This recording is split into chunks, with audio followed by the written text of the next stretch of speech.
Hey guys, have you heard this? My best friend's sister's boyfriend's brother's girlfriend heard from this guy who knows this kid who's going with this girl who saw this new tech thing at 31 Flavors last night.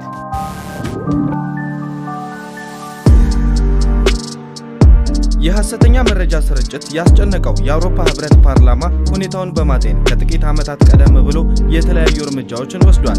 ፓርላማው በ2017 ባወጣው መረጃ መሰረትም በተለይም በማህበራዊ ሚዲያው ላይ ከሚወጡ መረጃዎች ከ10ሩ 6ቱ በሐሰተኛ መረጃ የታጀቡ ናቸው ሲል በጥናት አመላክቷል። አንዳንድ ሰዎችም እነዚህን መረጃዎች ሳይገነዘቧቸው ግፋ ሲልም ጭራሽ ይዘታቸውን ሳይመዝኑ ለሌሎች ሰላም የበፍቅር ቤተሰቦች እንደምሰነበታችሁ። ለዛሬ በዚህ ርዕሰ ጉዳይ በፍቅር ቪው የቻናል ብቅ ብለናል። ዓለም ከኢንዱስትሪዎች ከሚወጣ ጭስ በላይ አላግባብ በሆኑ ትችቶችና ነቀፋዎች በአጠቃላይ በሐሰተኛ መረጃዎች እየተወከለች ነው። ይህንን ርዕሰ ጉዳይ ለዛሬ አጀንዳችን አድርገናል። አብራችሁን ቆዩ።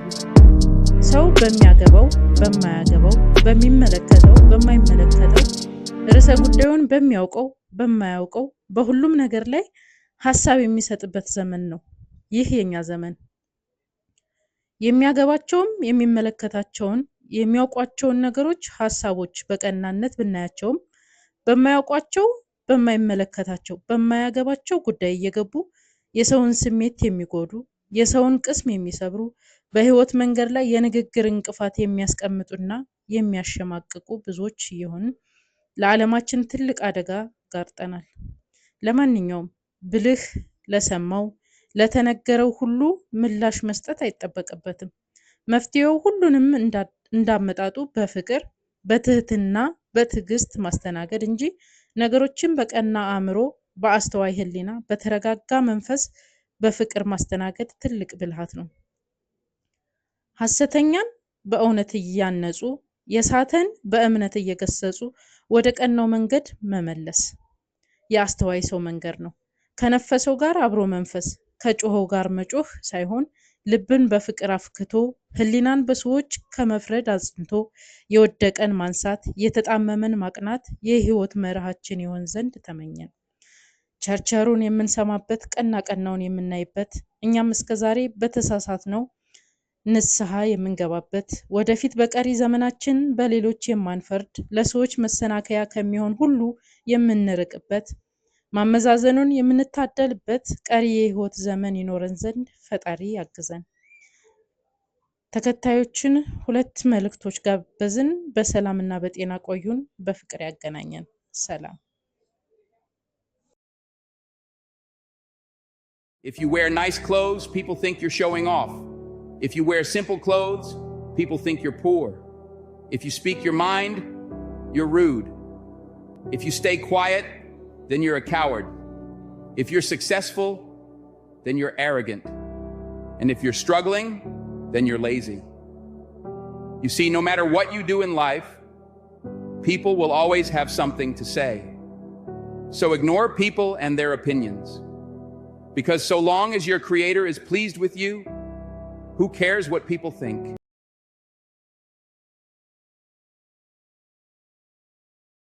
Hey guys, have you heard this? My best friend's sister's boyfriend's brother's girlfriend heard from this guy who knows this kid who's going with this girl who saw this new tech thing at 31 Flavors last night.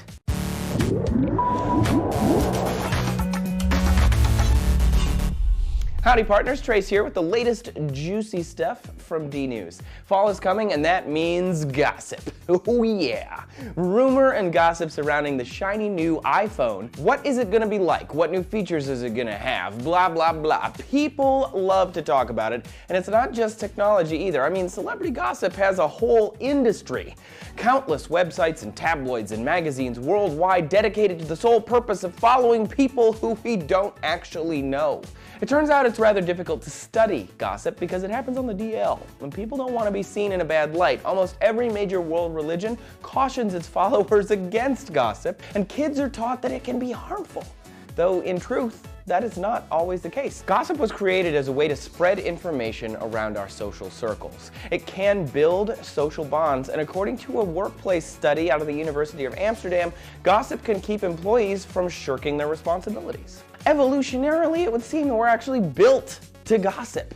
Anthropologist Robin Dunbar believes language developed as a way to gossip more.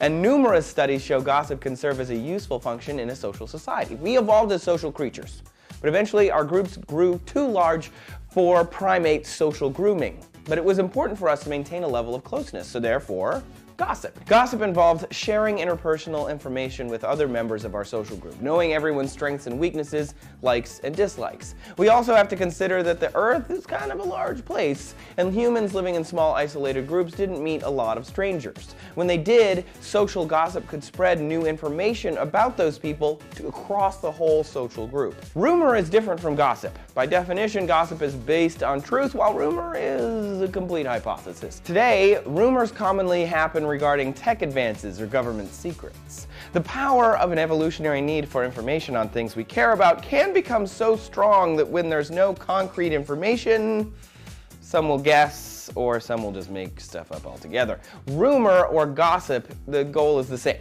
We have an inborn need to gain the trust of those in our social group to make connections and be socially valuable. Now, a strict definition of gossip sort of disqualifies celebrity chatter as gossip because it says we have to know someone personally to gossip about them. But if you remember from our Beyonce video back in January, celebrity worshippers believe they actually do know these people, so it may still apply. The science gets kind of fuzzy. Unfortunately, psychologists at the University of Texas discovered negative social bonding is far stronger than positive social bonding. So we like people who can tell us something scandalous.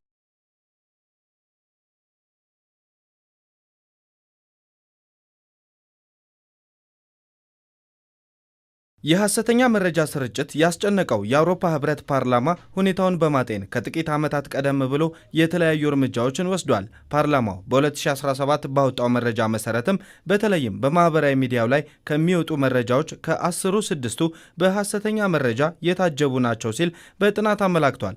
አንዳንድ ሰዎችም እነዚህን መረጃዎች ሳይገነዘቧቸው ግፋ ሲልም ጭራሽ ይዘታቸውን ሳይመዝኑ ለሌሎች ያስተላልፏቸዋልም ሲል በጥናቱ መለየቱን በወቅቱ አሳውቋል። በእርግጥ ይህ ችግር በሀገራችንም በከፍተኛ ሁኔታ እየተስተዋለ ያለና እድገቱም ቢሆን ሰፊ የሆነ ሄዷል። የሐሰተኛ መረጃ ስርጭትና የጥላቻ ንግግር ልምምዱ እየሰፋ በመሄዱም እዚህም እዚያም ከትንሽ እስከ ትልቅ ቀውስ ሲፈጥሩ ተስተውሏል። የችግሩ መጠን አሳሳቢ ደረጃ ላይ በመድረሱም አሁን ላይ የጥላቻ ንግግርንና የሐሰተኛ መረጃ ስርጭትን በተመለከተ ለሀገር ሰላምና ለዜጎች ደህንነት ሲባል ረቂቅ አዋጅ ወጥቶ ከአንድም ለሶስተኛ ጊዜ ለውይይት ቀርቧል። የጥላቻ ንግግርንም ሆነ የሐሰተኛ መረጃ ስርጭትን ለመከላከል የወንጀል ሕግ ብቸኛውና ዋነኛው መከላከያ መንገድ ነው ብለን አናስብም። እንደዚህ ያለ ውስብስብ ችግርን ለመከላከል እንዲህ ያለ ውስብስብ ችግርን ለመቆጣጠር አንድ መፍትሄ ብቻ ችግሩ አንድ ነው መፍትሄው አንድ ነው ብሎ መነሳት አግባብ አይሆንም። ችግሩ ውስብስብ ነው፣ የተለያየ ምንጭ አለው እና ችግሩንም ለመፍታት የምንሞክርበት መንገድ የተለያዩ መንገዶችን የሚጠቀም መሆን አለበት። የጥላቻ ንግግርና የሐሰተኛ መረጃ ስርጭትን ለመቆጣጠር የህግ ክፍተት በመኖሩም በስካሁኑ እያስከተለ ያለውን ችግር ለመወጣት አልተቻለም። ከችግሩ አደገኛነት የተነሳም የወንጀል ህጉን ብቻ መጠቀም በቂ ሆኖ አለመገኘቱን የፌዴራል ጠቅላይ አቃቤ ህግ ገልጿል። ለሶስተኛ ጊዜም ለተጨማሪ ውይይትና ግብዓት ከፖለቲካ ፓርቲዎች አመራሮች፣ አክቲቪስቶችና የሚዲያ ባለሙያዎች ጋር ውይይት አድርጎበታል። በአስፈላጊነቱ ላይ ምንም አይነት ቅሬታ የለንም። ምክንያቱም በዚህ በጥላቻ ንግግርና በሐሰተኛ መረጃ በተነሳ በተለያዩ አካባቢዎች የተከሰተውን የተፈጸመውን የሆነውን ነገር ብዙ አይተናል። ያንን ደግሞ የህግ ክፍተቶችንም ተጠቅመው በዛ ላይ ያለ ከልካይ ሲንቀሳቀሱ የነበሩ ኃይሎችም እንደነበረ የምናስታውሰው ነገር ስለሆነ አዋጁ አስፈላጊ ነው የሚል አጠቃላይ እይታ ነው ያለው። አሁን ሀገራችን ካለችበት ሁኔታ አንጻር አስፈላጊ ነው ባይነኝ እኔ ባለኝ በግል አመለካከት። ለምን ብዙ ከንግግር ተነስቶ ብዙ ግጭቶችን አይተናል፣ ብዙ ህዝብ የሞተበትና አሁንም በከፍተኛ ደረጃ መፈናቀል ያለበትን አይተናል። ስለዚህ ከዚህ አንጻር አንድ መንግስት ህግ አውጥቶ ህዝቡን መቆጣጠር አለበት፣ በህግ የሚዳኝበት ሁኔታ መኖር አለበት። ህዝብም ደግሞ ህጉን አውቆ መንቀሳቀስ አለበት ባይነኝ። ስለዚህ አስፈላጊ ነው። አንድን ማህበረሰብ ብሔርን፣ ሃይማኖትንና ጾታን እንዲሁም አካል ጉዳተኝነትን መሰረት አድርጎ በብሮድካስት፣ በህትመት ወይም በማህበራዊ ሚዲያ፣ በጽሁፍ፣ በምስል፣ በቪዲዮ የሚደረግ የጥላቻ ንግግርና የሐሰተኛ መረጃዎችን ሆነ ብሎ ወይንም በንጹህ ልቦና የሚያወጣ ግለሰብም ሆነ ድርጅት እንደየጥፋቱ ደረጃ የገንዘብና የስራት መቀጫዎችም ተበጅተውለታል። እዚህ ላይ ግን ስጋቶች አሉ ሲሉም ተሳታፊዎች አንስተዋል። የምናስበውን ፕሬስ ነጻነት ኢትዮጵያ ውስጥ የመጣውን አሁኑን ለውጥ ይዞ በነጻነት የመስራትን ጉዳይ የሚገድብ ይመስለኛል። አንደኛ ኢትዮጵያ ውስጥ አሁን ያለው ዋናው ችግር የፖለቲካ መዋቅሩ በብሔር ላይ የተመሰረተ ነው፣ በቋንቋ ላይ የተመሰረተ ነው። ይሄን በቋንቋ ላይ የተመሰረተን የፖለቲካ ሐሳቤ አይዲዮሎጂ ስለሌለው ሐሳብ ስለሌለው በስራ በፍልስፍና እንደዚህ ሐሳብ የለውም። ብሔር ላይ፣ ማንነት ላይ፣ ቋንቋ ላይ የተመሰረተ ነው። ስለዚህ ለመከራከር አይመችም። ወደ ጥላቻ ሊመነዘር የሚችል አስተሳሰብ አለው ራሱ የፖለቲካ መዋቅራችን። ይሄ መቀየር አለበት። መጀመሪያ አዋጁ ጥሩ ነው፣ ግን ፖሊሲ የሚደረጉ ነገሮች አሉ። ለምሳሌ 300 ሺህ ይቀጣል የሚላለ፣ 1 ዓመት ይቀጣል የሚላለ፣ 2 ዓመት ይቀጣል የሚላለ። ከገንዘብ ጋር ተያይዞ ለምሳሌ የትኛው ኢትዮጵያ ዜጋ ነው አሁን 300 ሺህ የሚከፍለው?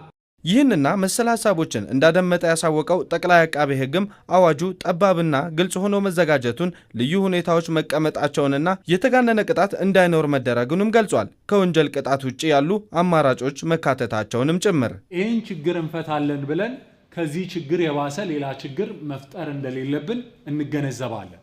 ሀሳብን በነጻነት ከመግለጽ መብት ጋር ከፕሬስና ሚዲያ ነጻነት ጋር የተቆራኘ ነው። እዛ ላይ የሚያጠላው ጥላ አለ። አዎ እነዚህ መብቶች ፍጹም አይደሉም፣ ገደብ ሊጣልባቸው ይገባል ይችላል። ነገር ግን የሚጣለው ገደብ መብቶቹን ትርጉም የሚያሳጣ መብቶቹ ላይ በጣም ከፍተኛ የሆነ ጫና የሚጥል እንዳይሆን ጥንቃቄ ማድረግ እንደሚገባ ታሳቢ አድርገን ሕጉን ለማዘጋጀት ጥረት አድርገናል።